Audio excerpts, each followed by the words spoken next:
नमस्कार दोस्तों, ढोल में पोल चैनल में आप सब मित्रों का हार्दिक स्वागत करता हूं। दोस्तों, आज मैं जो आपके सामने रखता हूं ये आनंद रामायण वाल्मीकि रामायण है, वाल्मीकि कृत रामायण है। और इसकी जो कथा है मैं आपको आनंद रामायण के हवाले से सुनाता हूं।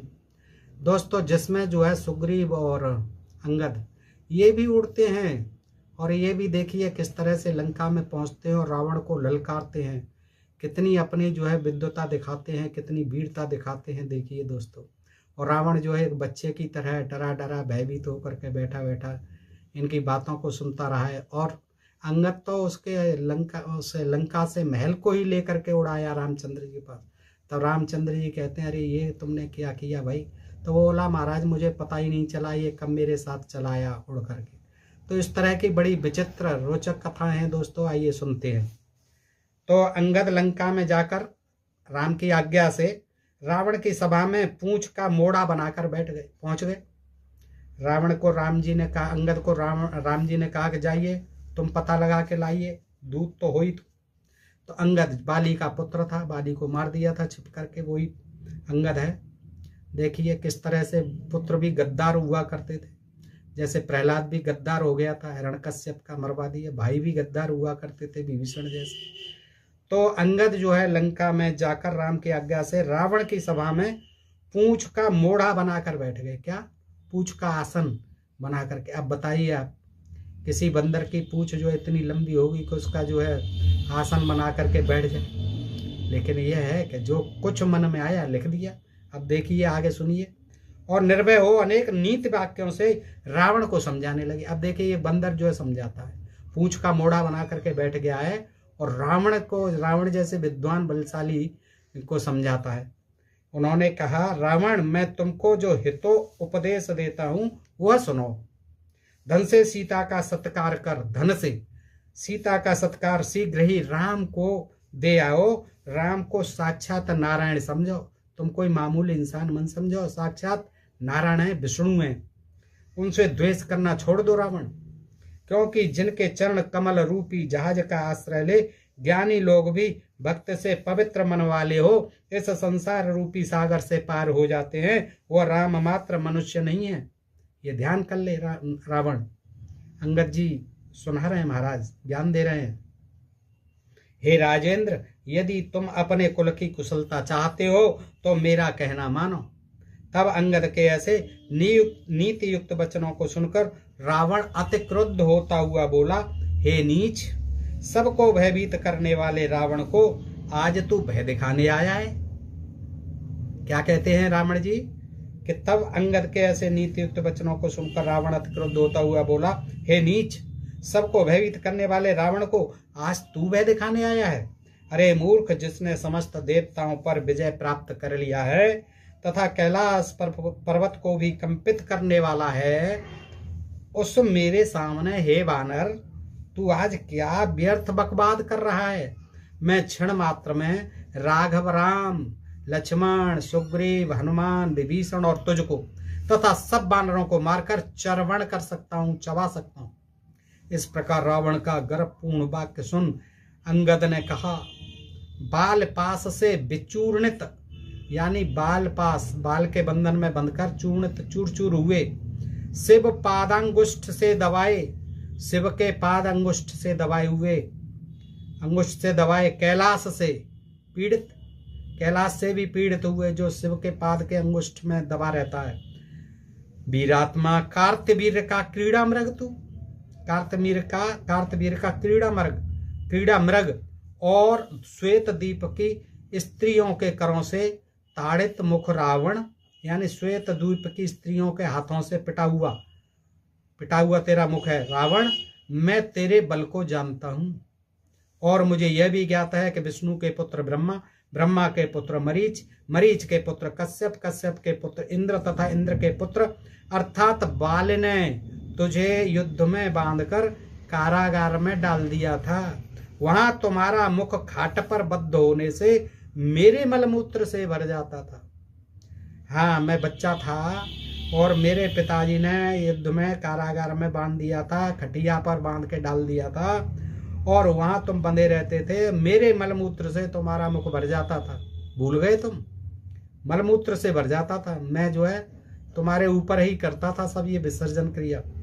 मलमूत्र से भर जाता था। उनके इस वाक्यों से विद्ध हो रावण उत्तेजित हो उठा।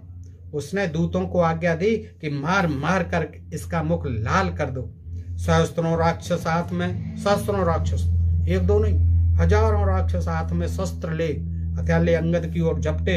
उन्हें देख वानरोत्तम अंगद ने अपनी पूंछ से सबका मर्दन कर दिया। अब बताइए कितनी बड़ी पूंछ, बंदर की आपने पूंछ देखी है? मूड़ा बना करके बैठ गए, सबका मर्दन कर दिया। हजारों राक्षसों का जो हथियार लिए हुए थे सबका मर्दन कर दिया, सब मार पीट दिए। फिर अपनी पूंछ से ही रावण के हाथ पैर भली भांत बांध कर अपनी पूंछ से ही रावण के हाथ पैर भली भांत बांध कर अंगद ने उसके मस्तकों पर बेगवत बड़े तमाचे लगाए। देखिए तमाचों से मारा पूंछ से बांध करके रावण को। क्या जरूरत थी फिर इतना युद्ध करने की? हनुमान और अंगद और ये सुग्रीव यही बहुत थे, तीनों निपट लेते, बांध करके ले जाते, भागते ऊपर, वहीं पहुंच जाते रामचंद्र के पास। पश्चात उठकर आकाश से तारा पुत्र अंगद सुबेल पर्वत पर राघव के पास आए, छोड़े आए, फिर पूंछ में से निकाल दिया उसे पीट पाट के रावण को। और क्या हुआ कि आकाश से तारा पुत्र अंगद सुबेल पर्वत पर राघव के पास आए। देखिए स्पष्ट कह रहे हैं, आकाश मार्ग से उड़ के चल दिए। उड़ते समय महल भी उसके सिर के साथ ही चलाया। देखिए क्या गजब करिश्मा है, क्या जो है बेतुकी बात है, कितनी जो है वैज्ञानिक बात है। क्या हुआ कि पूंछ में से छोड़ दिया पीट पाट के रावण को, और क्या हुआ, उड़ने लगे। अब आप सोचते होंगे कि अब तक हनुमान जी ही उड़ते थे, लेकिन ये सारे बानर उड़ते थे, सुग्रीव और अंगद। देखिए उड़ते समय महल भी उसके सिर के साथ ही चलाया। ये देखिए करिश्मा, बंदर के सिर पर रावण का महल चलाया। तब अंगद को महल सहित सिरवाला देखकर राम ने कहा, बाले पुत्र तुम इस महल को क्यों उठा लाए हो? तो मैं तो यह पूरी मित्र विभीषण को अर्पण कर दी है। मैंने तो वायदा कर दिया है, उसको तिलक करके राज्याभिषेक कर दिया है विभीषण का। तुम इसे यहाँ क्यों उठा लाए लंका को? ये तो भाई विभीषण के हवाले कर दी है मैंने। अतः मैं तो मित्र की इस वस्तु को स्पर्श भी नहीं कर सकता। मित्र की वस्तु है, विभीषण मेरा मित्र है। तो राघव की यह बात सुन अंगद चकित हो गया, और जब ऊपर की ओर देखा तो अपने सिर पर मकान, महल नहीं मकान देखकर राघव से बोला, हे राम मुझे तो यह ज्ञात ही न था कि मेरे मस्तक पर यह भवन है। पता ही नहीं पड़ा मुझे, ये कब उठ के चलाया महल जो है, जो लंका से उड़कर यहां आपके समीप तक चलाया। देखिए महल भी उड़ाया है साथ में। अब मैं इसे फिर से जाकर लंका में जाता हूं। महाराज आप मना कर रहे हो तो इसको वापस रखाता हूं। इतना कह राघव की आज्ञा पा अंगद तुरंत ही लौट पड़ा। अब देखिए इससे ये सिद्ध हो जाता है दोस्तों, ये सारी चीजें काल्पनिक है, इनमें सच्चाई जरा भी नहीं है। चाहे कौन सी भी रामायण हो, चाहे कौन सी भी महाभारत हो, कौन सा भी धर्म ग्रंथ हो, ये सब लोगों को बेवकूफ़ बनाने के लिए, मूर्ख बनाने के लिए, अंधविश्वासी और पाखंडी बनाने के लिए, धर्म का अंधभक्त बनाने के लिए चीज़ें, कथा कहानियाँ लिखी गई दोस्तों। और उस समय पढ़ने पर प्रतिबंध नहीं था, लोग जानते नहीं थे, समझते नहीं थे, तो इनको धर्म ग्रंथ मान करके मानते रहे, इन पर विश्वास करते रहे। दोस्तों ये जो है देखिए मैं आनंद रामायण से सुना रहा हूँ, वाल्मीकि मुनि कृत है और सारकांड है, पृष्ठ 122, 23, 24, 25 से है दोस्तों। तो अब मैं इसे फिर से जाकर लंका में रखाता हूँ। इतना कह राघव की आज्ञा पा अंगद तुरंत ही लौट पड़ा और उस प्रासाद को, अब महल आ गया, वहां भवन था, घर था, प्रासाद को पूर्ववत लंका में स्थापित कर पुनः राम के पास आ गया। नमस्कार। अब देखिए क्या खेल की बात है।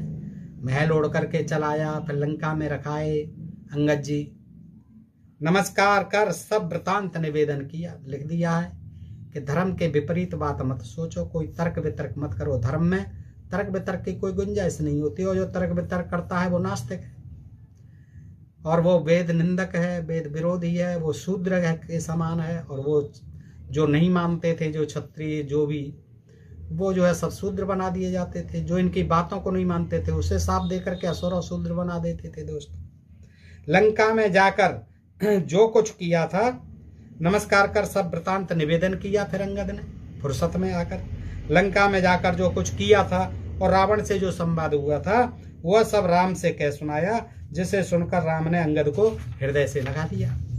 तदनंतर श्री रामचंद्र जी ने सुवेलाद्र पर स्थित होकर, सुवेल पर्वत पर बैठे हुए स्थित होकर लीलापूर्वक एक उत्तम बाण को धनुष पर चढ़ाकर छोड़ दिया। उससे लंका के महल पर स्थित राक्षसेश्वर के यानी रावण के 10 मुकुट तथा सहस्त्रों छत्र कट कर क्षण भर में गिर पड़े। देखिए पर्वत पर बैठे हुए हैं, सब वानर बैठे हुए हैं घेर करके। उनको अंगद ने सब समाचार सुना दिए कि रावण जो है इस तरह से मेरा संवाद हुआ, ऐसे ऐसे मैंने सबको मारा पीटा और ये महल भी उड़ के चलाया, मैं उसको वापस करे आया। अब जो है रामचंद्र जी को क्या सूझा अचानक कि उन्होंने एक धनुष पर बाण चढ़ा के छोड़ दिया। अब देखिए उस बाण का भी करिश्मा, वो लंका में पहुंचता है और लंका में महल पर पहुंचता है। महल में पहुंचता है, अंदर ही तो बैठा होगा रावण या छत पर कहीं धूप सेक रहा होगा। तो क्या हुआ कि राक्षसेश्वर के 10 मुकुट, भाई 10 सिर पे 10 मुकुट लगाते थे, पहनता था, तो 10 मुकुट और सहस्त्रों छत्र, अब सहस्त्रों छत्र होंगे उस पर, कटकर क्षण भर में गिर पड़े। अब देखिए तो फिर लंका में जाने की जरूरत ही क्या थी, वहीं से रावण को उड़ा देते बैठे बैठे ही। जब एक बाण इतना करिश्मा कर सकता है तो फिर इन वानरों को इतना परेशान करने की, मरने मरवाने की क्या जरूरत थी। सब वानरों ने उसे देखा। तदनुसार राम के समक्ष खड़े सुग्रीव ने अंगद के मुख से जब यह सुना कि रावण सीता को देना नहीं चाहता, तब महत क्रोधाविष्ट होकर प्लवंगों यानी वानरों में अग्रणी सुग्रीव वहां से उठ पड़ा। वो देखता है कि अब मैं चलता हूं, कैसे नहीं देता है, मैं बात करता हूं, तू तो हो आया अंगद, तू बैठा। वह उड़कर, देखिए सुग्रीव भी उड़कर, पहले क्यों नहीं उड़ करके आए थे जी, अब सब उड़ रहे हैं। तब हनुमान को ही भेजा कि तुम ही उड़ना जानते हो। वह उड़कर लंका में उस स्थान पर जा पहुंचा जहां पर पहले छन्न किरीट सहित कटे हुए सिर मुकुट सहित वो मुकुट और ये सहस्त्रों छत्र जो कटकर पड़े हुए थे, व्यग्न मन रावण बैठा हुआ था, वहीं पहुंच गए। दुखी बैठा हुआ था, उसके सारे छत्र उड़ गए, सारे जो उसके मुकुट उड़ गए 10। तो वो बड़ा परेशान था और होना ही चाहिए कि ये किसने गिरा दिए भाई, ये बाण कहां से आ गिरा। तभी जो है वहां उड़ करके लंका में सुग्रीव जी पहुंच जाते हैं। अब वहां जा सुग्रीव ने रावण को कसकर एक मुष्टिक मारा। देखिए कोई रावण था या कोई ऐसे ही छोटा मोटा बच्चा था, जाते ही सुग्रीव ने उसको एक मुष्टिक मारा, मुक्का मारा, तो रावण श्रेष्ठ सिंहासन से भूमि पर गिर पड़ा।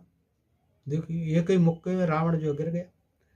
कपीश्वर सुग्रीव और राक्षसेश्वर रावण का परस्पर घोर मल्लयुद्ध हुआ। वे एक दूसरे को उठाकर चित्तपट्ट करने लगे। इसमें उनके हाथ पैर तथा छाती ऊपर होकर बड़ी चोट लगती थी। अंततोगत्वा कपीश्वर सुग्रीव की मार से रावण सर्वांग जर्जर हो गया। सर्वांग, सारे अंग जर्जर कर डाले, इतनी ठुकाई की। किसने? कपीश्वर सुग्रीव जी ने बहुत मारा, सारा अंग जर्जर हो गए। तब वह बाहु युद्ध त्याग के लज्जित हो घर में भाग गया। महल में से छोड़ के फिर घर में भाग गया डर के मारे। उसका मुकुट छीनकर कपीश्वर राम के पास आया, उसके मुकुट को छुड़ा लाया। वहां गिर ही गए हैं तो मुकुट कहाँ पहने हुए था, वो तो वैसे ही बैठा हुआ था परेशान। अब कहते हैं कि उसका मुकुट छीन करके कपीश्वर यानी सुग्रीव राम के पास आया।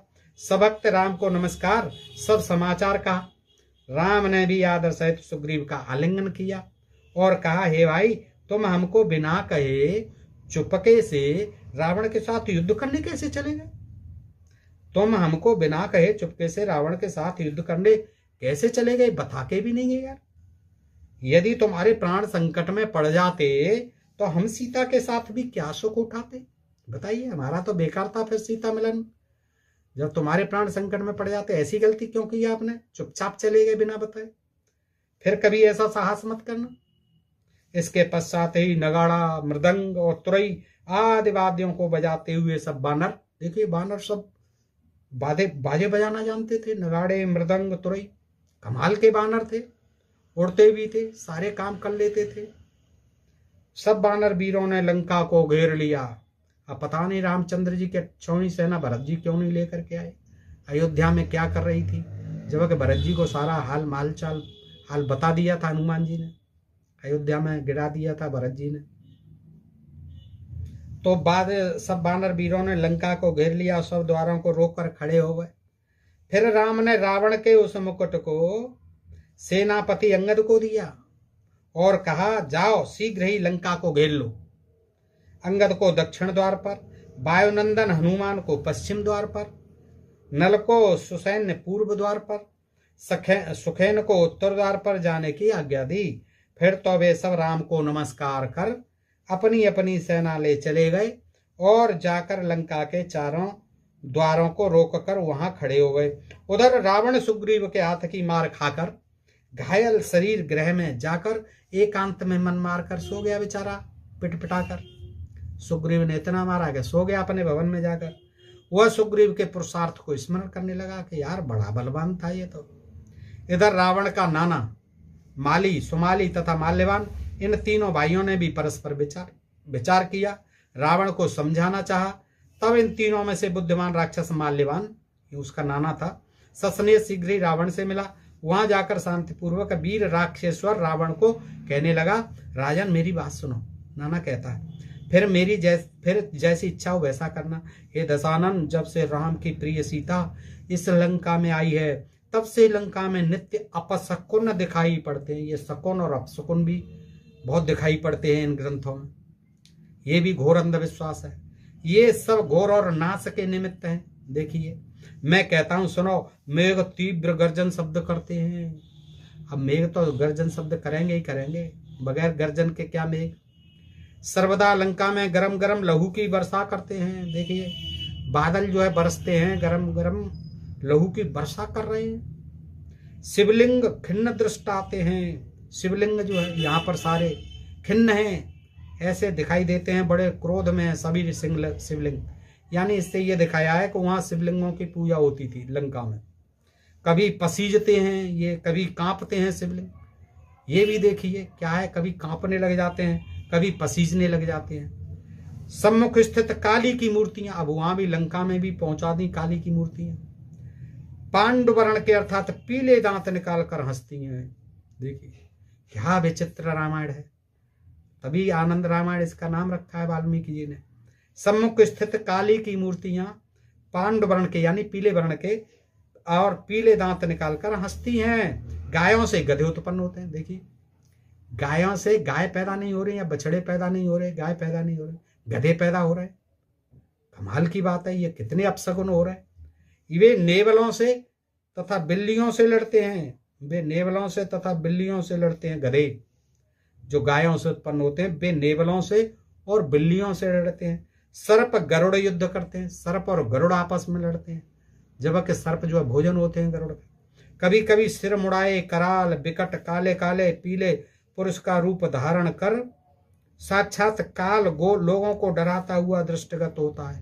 काल जो है डरा रहा है लोगों को आकर के तमाम रूप रख के। इनके अतिरिक्त अन्य भी अनेक अशुभ निमित्त दिखाई पड़ते हैं।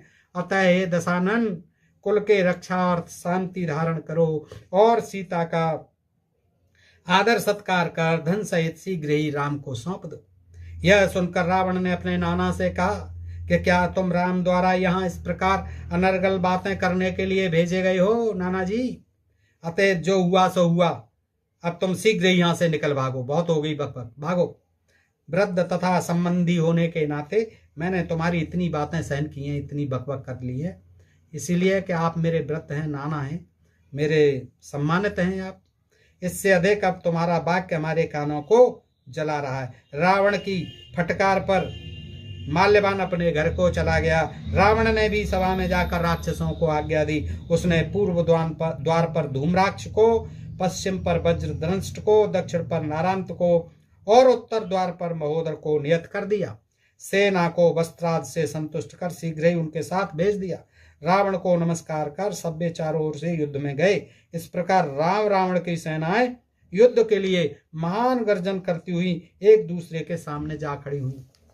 एक तरफ जो है महाबलवान राक्षस बलवान है और एक तरफ जो है बड़े बड़े उड़ने वाले बड़े बड़े भयंकर सूर्य को निगलने वाले बंदर हैं दोस्तों, बड़ी बड़ी पूंछ वाले जो लपेट लपेट के रावण को मार सकते हैं, मारा है।